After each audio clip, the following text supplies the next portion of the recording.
In response to President Trump's declaration that Jerusalem is the Israeli capital, Palestinian leaders declared days of rage. In a statement by the Palestinian Liberation Organization on January 20, 2018, youth were urged to take to the streets in protest.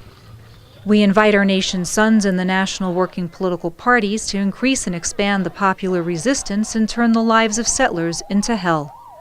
We start this coming Friday after we pray with big, massive, angry protests towards the mutual points with the occupation and clash its military barriers. The Media Line's Arab Affairs correspondent was there. Why are you here today? My name is Kifa Isam. I'm 11 years old. I came here today to fight the occupation that took my land, and we will have it back no matter what. We will face the whole world to prove it wrong, carry the legacy, and prove that Jerusalem is the Palestinian capital. We are here to say that we stand by the Palestinian youth who are facing the IDF and the settlers with their naked chests. We are here to tell them that the Palestinian leadership and its people are behind you. The Media Line took to the streets of Ramallah to speak to youth about the current situation. I am with the clashes at the checkpoints, but not under the umbrella of a political party. The government don't have no power on the people. If you see last time, on Tuesday, maybe 20 people went to Beit El. That's it. Why? Because they don't trust the government anymore. We got a problem with the government. We don't trust them. They've been negotiating for 30 years now. What we get? Jerusalem went back to Israel. I was in Israeli prisons 20 times. I don't recognize Israel or see Israel as a state. I don't have the intention to kill, just to free my land. Several students from Modern College were involved in recent stabbings of Israelis. Clashing with the IDF gives a message to them that we reject their policies. We accepted the two-state solution, but they didn't approve it. Therefore, we must fight using a stone, a knife, or a bullet. 18-year-old Abrar Taha lives in Jerusalem and is studying journalism at the college. She says when the government encourages the youth to clash with the IDF, it is something bad and they should not be sending them to get hurt. I think when the youth go to Beit El and clash with the IDF, they will end up getting hurt. It's better if they don't go and focus on their education. When the government encourages the youth to go clash with the IDF, it is something bad.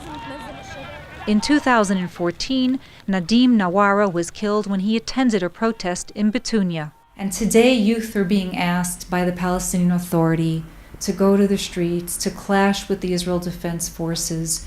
Do you think this is a wise idea? No, absolutely not. Our youth are being used as victims to wrong political decisions. As a father who lost a son, I believe our youth should focus on education, knowledge, and new technologies. Sayam created Avak, an organization dedicated to educate and protect Palestinian youth, and has spent a lot of time at the St. George School where Nadim was a student. Faiza was born and raised in Gaza and has been through 3 wars. She moved to Ramallah in 2014. Do you participate in any of the clashes or days of rage? Honestly, I went a couple of times to see, how things go and what exactly they do. But I've never come back. I've never went back there. How come?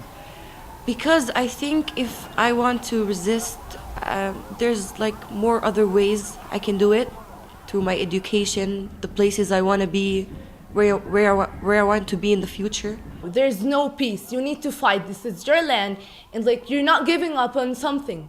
They killed us. They threw us in prisons. They did a lot of bad things to us, and this is how life goes on, okay? But we need to fight. We're not against the people, we're against the government, okay? Are you for your own government? I think they could do more. So what does that mean? That means that they can try harder. Even there are more problems that are not related to Israel. They can try harder.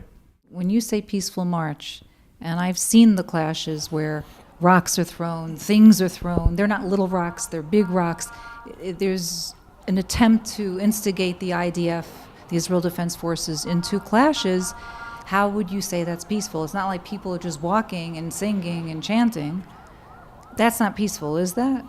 Okay, but this is the only available thing for us. When we go, even though when we go with rocks, we don't have weapon.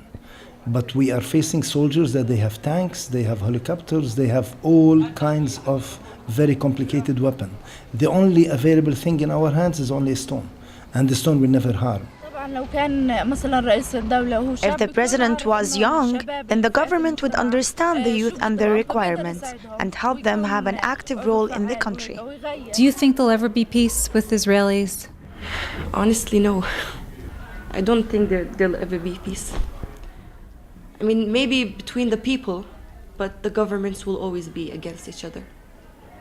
The Palestinian territories is filled with youth. The majority of people living here under the age of 30, they're divided both over whether they should be joining the days of rage and clash with the Israeli Defense Forces. They're also divided over how they view the Palestinian leadership today. From Menorah Square, this is Felice Friedson reporting for the Media Line.